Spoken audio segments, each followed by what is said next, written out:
नमस्कार, जय हिंद, वंदे मातरम साथियों। आज अपनी पॉलिटी की पहली क्लास है और ये क्लास बड़ी ही खास होने वाली है।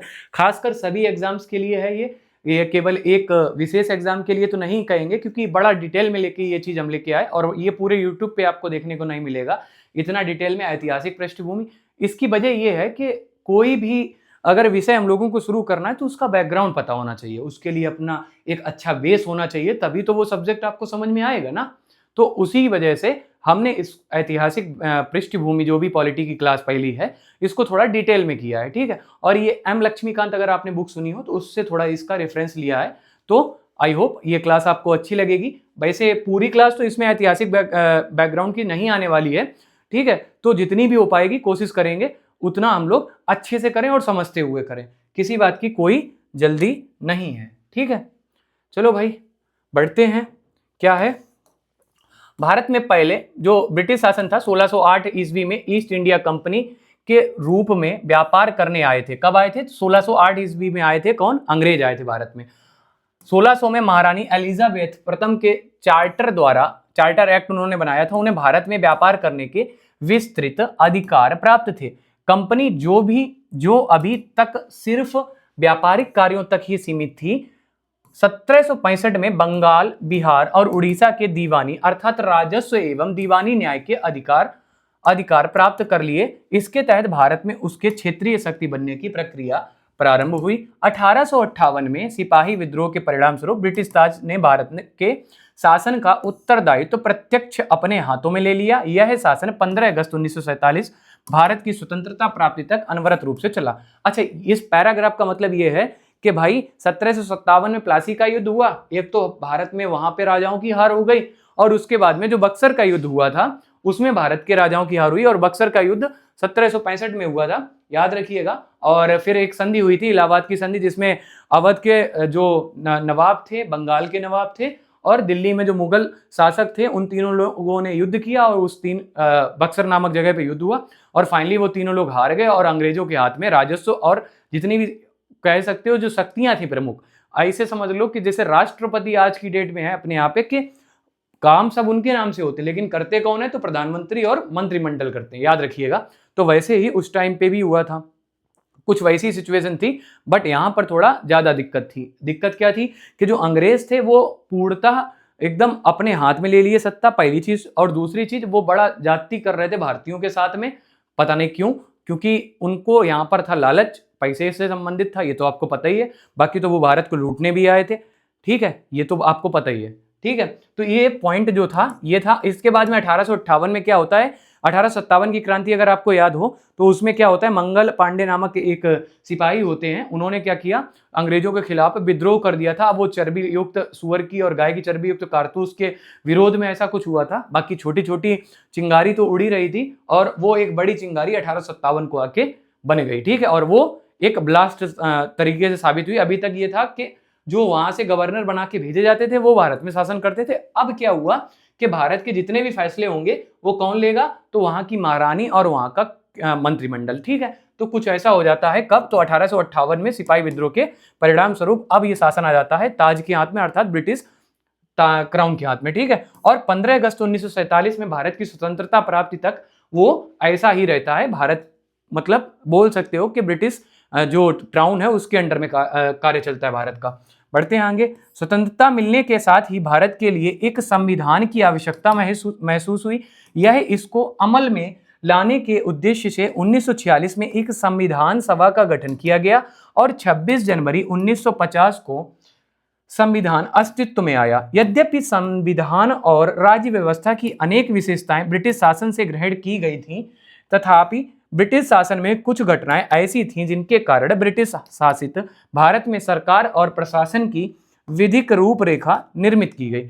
इसका मतलब ये है, ये अभी बिल्कुल स्टार्ट से एक सारांश दे रहा है। ये जो पैराग्राफ है ये आपको एक सारांश दे रहा है कि अब जो हम लोग आगे पढ़ने जा रहे हैं वो क्या पढ़ने जा रहे हैं, क्या रिलेटेड है, क्या मतलब है उसका पढ़ने का, अभी वो भी पता चलेगा कि उसका उद्देश्य क्या। जैसे कि इसमें ये बताया गया कि भारत को आजादी तो मिल गई, कब? 15 अगस्त 1947 को, लेकिन अब एक संविधान भी चाहिए। देश को चलाएंगे कैसे? एक संविधान के माध्यम से चलाएंगे। अच्छा, आप सभी को यह बताना है कि संविधान होता क्या है। तो हालांकि ये पहली क्लास है, हम बताए दे रहे। संविधान ऐसे समझ लो एक लिखित दस्तावेज होता है जो किसी देश को चलाने में, उस देश के शासन को चलाने में, वहां पर कैसे पद बनेंगे, कैसे वहां पर शक्तियां होंगी, किसके हाथ में कितनी शक्ति होगी, ये सारी चीजें आ जाती हैं किसमें, तो संविधान के अंदर। संविधान एक लिखित दस्तावेज होता है जो किसी देश को चलाने में प्रमुख होता है या सहायक होता है या महत्वपूर्ण होता है। ठीक है, याद रखिएगा। बढ़ते हैं आगे। अच्छा, आगे बढ़ते हैं। इन घटनाओं ने हमारे संविधान और राजतंत्र पर गहरा प्रभाव छोड़ा। उनके बारे में विस्तृत व्याख्या दो शीर्षकों के अंतर्गत कालक्रम रूप में यहां दी गई, जैसे कि वो अभी हम लोग आगे चल के पढ़ेंगे। जैसे कि पहला तो कंपनी का शासन रहता है कब तक, तो 1773 से 1858 तक, और 1858 से किसका आ जाता है, सम्राट, या अगर अभी हमने आपको बताया था ब्रिटिश क्राउन का शासन आ जाता है। ठीक है, किसका आ जाता है, ब्रिटिश क्राउन का शासन आ जाता है। और जो कंपनी का शासन होता है पहले उससे संबंधित जितने भी एक्ट बने, नियम बने, कानून बने भारत में, उसको देख लेते हैं। जैसे 1773 का रेगुलेटिंग एक्ट, ये सबसे पहला एक अंग्रेजों के द्वारा लिखित दस्तावेज के रूप में एक एक्ट बना या एक अधिनियम बना। ठीक है, याद रखिएगा। इस अधिनियम का अत्यधिक संवैधानिक महत्व था। यह था भारत में ईस्ट इंडिया कंपनी के कार्यों को नियमित और नियंत्रित करने की दिशा में ब्रिटिश सरकार द्वारा उठाया गया यह पहला कदम था। याद रखिएगा, यह पहला एक्ट था और ये अपने लोगों के लिए ही बनाया गया था, अर्थात अंग्रेजों के लिए ही बनाया गया था। याद रखिएगा, इसके द्वारा पहली बार कंपनी के प्रशासनिक और राजनैतिक कार्यों को मान्यता मिली एवं इसके द्वारा भारत में केंद्रीय प्रशासन की नींव रखी गई। याद रखिएगा, किसकी नींव रखी गई, केंद्रीय प्रशासन की। मतलब अंग्रेज केंद्र में रहेंगे, हेड अंग्रेज ही रहेंगे, बाकी सब कुछ जो एरिया है, जैसे रजवाड़े वाले एरिया हैं जहां पर अभी स्वतंत्रता ही है, अभी गुलाम नहीं हुए हैं वो लोग, तो उनके पास में क्या रहेगी, स्वतंत्रता रहेगी, वो इस शासन से बच के रहेंगे, ऐसे समझ सकते हो आप। इस अधिनियम की प्रमुख विशेषताएं इस प्रकार थी। इस अधिनियम में क्या क्या था वो देख लेते हैं। इस अधिनियम द्वारा बंगाल के गवर्नर को बंगाल का गवर्नर जनरल पद नाम दिया गया। इंपॉर्टेंट, मोस्ट इंपॉर्टेंट है, याद रखिएगा, वेरी वेरी इंपॉर्टेंट के तौर पे, और इसको नोट भी करते चलना आप लोग। ठीक है, हालांकि ये जो पीपीटी है इसको पीडीएफ में हम लोग अपने जो टेलीग्राम चैनल है और व्हाट्सएप पे जो चैनल है अपना, उस पे शेयर कर देंगे। अगर आप लोगों ने ज्वाइन ना किया हो तो कर लेना, प्रॉपर अब आपको क्लास देखने को मिलने वाली है।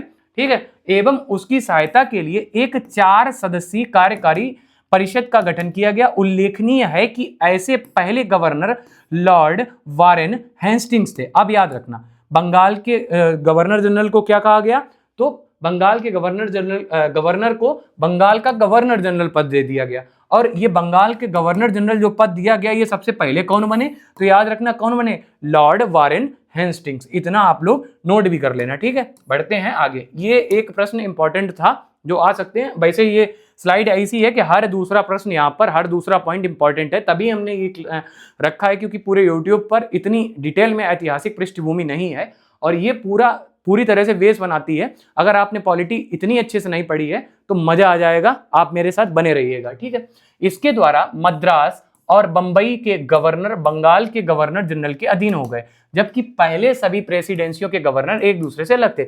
इसका मतलब ये था कि पहले क्या था, जितनी भी प्रेसिडेंसी थी, मतलब जहां पर भी अंग्रेज का शासन था, वहां पर जो भी गवर्नर होता था उस एरिया का, प्रेसिडेंसी का, जैसे बोल सकते हो स्टेट का, ठीक है, वो अलग होता था। अब क्या हुआ यहां पर, अब जो बंगाल का गवर्नर जनरल है इसके अंडर में ही कौन सी, तो मद्रास और बंबई, ये दो प्रमुख प्रेसिडेंसी थी, ये इसी के अंडर में कर दी गई। याद रखिएगा, अधिनियम के अंतर्गत कलकत्ता में 1774 में एक उच्चतम न्यायालय की स्थापना की गई। इंपॉर्टेंट है, हाई कोर्ट की, सॉरी, सुप्रीम कोर्ट की स्थापना की गई। और पहला सुप्रीम कोर्ट कहां बना, कलकत्ता में। कब बना, 1774 को, याद रखिएगा, जिसमें मुख्य न्यायाधीश और 3 अन्य न्यायाधीश भी रखे गए। अगर आप लोगों ने देखे हो, वो एक रुई ऐसे बाल लगा के बैठते थे उस टाइम पे, अब तो ये अपने यहाँ पे चलन नहीं है।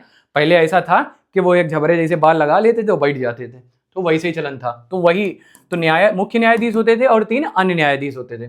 ठीक है, इसके तहत कंपनी के कर्मचारियों को निजी व्यापार करने और भारतीय लोगों से उपहार व रिश्वत लेना प्रतिबंधित कर दिया गया। अंग्रेज क्या करते थे कि अगर किसी भी तरह से भ्रष्टाचारी, यहीं से आ रही, देख लेना आप लोग, अपने समाज में जो भ्रष्टाचारी इतनी ज्यादा व्याप्त है वो यहीं से आ रही। जो अंग्रेज यहाँ पर अधिकारी थे वो क्या करते थे, अब भाई डायरेक्ट पैसे ले नहीं सकते हो, तो वो क्या करते थे, या तो वो रिश्वत लेते थे, चुपचाप ले लिए, नहीं तो अगर डायरेक्ट पैसे नहीं ले रहे तो उपहार के रूप में। ऐसा करो, आप रिश्वत नहीं लेंगे, कानून है, आप ऐसा करो कि ये 10 किलो सोना है, उस टाइम तो ये नॉर्मल बात थी, ये इतना ये रखा है, ये सब हमें दे दो आप, गिफ्ट के तौर पे, हम आपको छोड़ देंगे, हम आपको मारेंगे नहीं। तो ऐसा कुछ देखो, भ्रष्टाचारी अंग्रेजों के टाइम पे ही थी, और 10 साल शासन करने के बाद ही तुरंत अंग्रेजों को अपने ही ऊपर लाने के लिए नियम कानून बनाने पड़े कि इतना ज्यादा भ्रष्टाचारी उस टाइम पे बढ़ गए थे। इस अधिनियम के द्वारा ब्रिटिश सरकार का कोर्ट ऑफ डायरेक्टर्स, कंपनी की गवर्निंग बॉडी के माध्यम से कंपनी पर नियंत्रण सशक्त हो गया। इसने भारत में इसके राजस्व, नागरिक और सैन्य मामलों की जानकारी ब्रिटिश सरकार को देना आवश्यक कर दिया। अब कोई भी अगर आप लोग सैन्य सेना से संबंधित गतिविधि करेंगे तो आपको किसको देना पड़ेगा जानकारी? ब्रिटिश सरकार को देना ही पड़ेगा, अपने मन से कुछ नहीं कर सकते आप, ठीक है। इसके बाद में एक अगला एक्ट आता है 1781 का संशोधन अधिनियम। मतलब ये जो 1773 का जो एक्ट आया था, इसमें थोड़ा संशोधन किया गया। मतलब संशोधन शब्द आपको बार बार देखने को मिलेगा। इसका मतलब ये हुआ कि कुछ चेंजमेंट किए गए, कुछ और भी बढ़ाया गया, या बोल सकते हो अपडेट किया गया, ठीक है। जैसे ऐप अपडेट आता ही रहता है ना, तो वैसे ही अपडेट करके कुछ और भी ऐड किया गया। रेगुलेटिंग एक्ट ऑफ 1773 की खामियों को ठीक करने के लिए ब्रिटिश संसद ने अमेंडिंग एक्ट ऑफ 1781 पारित किया। यही 1781 का संशोधन अधिनियम, जिसे बंदोबस्त कानून अर्थात एक्ट ऑफ सेटलमेंट के नाम से भी जाना जाता है। इंपॉर्टेंट है, याद रखना, एक्ट ऑफ सेटलमेंट के नाम से किसे जाना जाता है? तो 1781 का संशोधन अधिनियम। और इसमें क्या क्या था देख लेते हैं। इस कानून ने गवर्नर जनरल तथा काउंसिल को सर्वोच्च न्यायालय के क्षेत्राधिकार से बरी अथवा मुक्त कर दिया। अब इसमें हुआ क्या कि काउंसिल जो बनी थी वहां पर ब्रिटिश गवर्नमेंट में, वहां पे उसको और गवर्नर जनरल को किससे बरी कर दिया? तो क्षेत्राधिकार से। मतलब किसके? तो सर्वोच्च न्यायालय के। अब सुप्रीम कोर्ट के अंडर में कोई भी अंग्रेज अधिकारी नहीं फंसेगा, ठीक है। ऐसा कुछ किया गया। उनके ऐसे कृत्यों के लिए जो उन्होंने पद धारण के अधिकार से किए थे, उसी प्रकार कंपनी के सेवकों को भी उनको कार्य करने के दौरान की गई कार्यवाहियों के लिए सर्वोच्च न्यायालय के क्षेत्राधिकार से मुक्त कर दिया गया। वही बात जो अभी हमने आपको बताई है, ठीक है। बढ़ते हैं आगे और देखो क्या किया गया। इस कानून में राजस्व संबंधी मामलों तथा राजस्व वसूली से जुड़े मामलों को भी सर्वोच्च न्यायालय के क्षेत्राधिकार से बाहर कर दिया गया। अब चाहे जितना टैक्स वसूलो, सुप्रीम कोर्ट आपसे नहीं कहेगी कि आपने भारतीयों की चमड़ी नोच के जो टैक्स वसूला है कि क्या कैसे वसूला है, कि उनको मार दिया है, क्या किया है। अब उसमें सुप्रीम कोर्ट भी नहीं बोल सकती है। इस कानून द्वारा कलकत्ता अर्थात कोलकाता के सभी निवासियों को सर्वोच्च न्यायालय के अधिकार क्षेत्र के अंतर्गत कर दिया गया। इसमें यह भी व्यवस्था बनाई गई कि न्यायालय हिंदुओं के निजी कानूनों के हिसाब से हिंदुओं तथा मुसलमानों के निजी कानून के हिसाब से मुसलमानों के वाद या मामलों को तय करेगा। अब यहां से समझ लो आप लोग, अब ये नहीं है, आप लोगों ने देखा होगा हिंदू कोर्ट मार्शल लॉ, ठीक है, इसके बाद में मुस्लिम मार्शल लॉ। तो ये जो आपने शब्द सुने होंगे, तो ये शब्द यहीं से उत्पन्न हुए, याद रखना। अब तभी तो हमने ये पूरा जो ऐतिहासिक पृष्ठभूमि है इसको थोड़ा डिटेल में रखा कि ये जो शब्द आज आप लोग मीडिया में सुन रहे हो, इसकी शुरुआत हुई कहां से? तो यहीं से हुई, याद रखिएगा। देखो इसमें कहा गया कि मुसलमानों के लिए जो नियम होंगे वो अलग होंगे और उनके लिए एक धर्मगुरु बैठाला जाएगा, और हिंदुओं के लिए अलग होंगे, उनका भी एक धर्मगुरु बैठाला जाएगा, ठीक है। जैसे कि अभी 3 तलाक वाला मुद्दा चल रहा था ना, 3 तलाक के लिए कानून बना था, तो कितना उसमें मुस्लिम जो ऐसे थे जो इस व्यवस्था के समर्थक थे, और कितने ऐसे थे जो इससे खुश भी थे कि भाई जो हो रहा है स्त्रियों के साथ में गलत हो रहा है। भाई आज शादी की, ठीक है, निकाह किया, जो भी किया, और 2 दिन बाद में या 10 दिन बाद में, या जब मेरा मन उनसे ऊब गया या जैसा भी हुआ हो, और फिर हमने क्या कर दिया, बस तलाक तलाक तलाक और खत्म। मतलब इतनी आसानी से रिश्ते खत्म। तो ऐसा कुछ ना हो इन फ्यूचर, तो इस वजह से वो कानून बनाया गया। तो इसमें यह कहा गया था कि ये पर्सनल हो रहा है, ये मेरा पर्सनल कोर्ट का मामला है, आप इसमें कैसे हस्तक्षेप कर सकते हो। तो ये बात रही। लेकिन सुप्रीम कोर्ट ने निर्णय यही दिया कि एक मौलिक अधिकार है, और मौलिक अधिकार का हनन अगर आप लोग कर रहे हो तो उसके लिए फिर हम बैठे हैं सुप्रीम कोर्ट, ठीक है। तो ऐसा कुछ हुआ था। इस कानून द्वारा यह व्यवस्था भी की गई प्रांतीय न्यायालयों की appeal governor general in council के यहाँ दायर हो, ना कि सर्वोच्च न्यायालय में, ठीक है। इस कानून में गवर्नर जनरल इन काउंसिल को प्रांतीय न्यायालयों एवं काउंसिल अर्थात प्रोविंशियल कोर्ट्स एवं काउंसिल्स के लिए नियम विनिमय बनाने के लिए अधिकृत है। कौन बनाने के लिए? गवर्नर जनरल भी क्या कर सकती है? तो नियम भी बना सकती है, याद रखना। चलो भाई अब बढ़ते हैं 1784 का पिट्स इंडिया एक्ट, ठीक है। इसमें कुछ बढ़ता रहेगा, कुछ घटता रहेगा। अब जितने भी एक्ट आएंगे ऐसा ही होगा, पहले कुछ बढ़ेगा, फिर कुछ घटेगा, किसी को शक्ति दे दी जाएगी, फिर छीन ली जाएगी, फिर दे दी जाएगी, यही सब देखने को मिलेगा।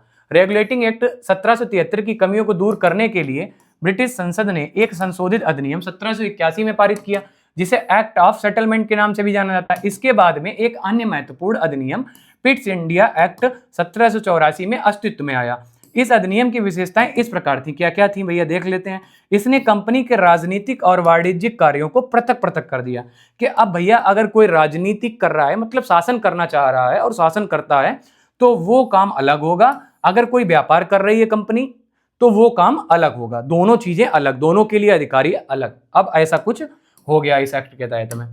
इसने निदेशक मंडल को कंपनी के व्यापारिक मामलों के अधीक्षण की अनुमति तो दे दी, लेकिन राजनीतिक मामलों के प्रबंधन के लिए नियंत्रण बोर्ड अर्थात बोर्ड ऑफ कंट्रोल नाम से एक नए निकाय का गठन कर दिया। इस प्रकार द्वैध शासन की व्यवस्था जो थी वो प्रारंभ हो गई। याद रखना, द्वैध शासन व्यवस्था कब से प्रारंभ हुई, तो पिट्स इंडिया एक्ट जो आया था वहीं से ये शुरू हो गई। नियंत्रण बोर्ड को यह शक्ति थी कि वह ब्रिटिश नियंत्रित भारत में सभी नागरिक, सैन्य, सरकार व राजस्व गतिविधियों का अधीक्षण एवं नियंत्रण करे।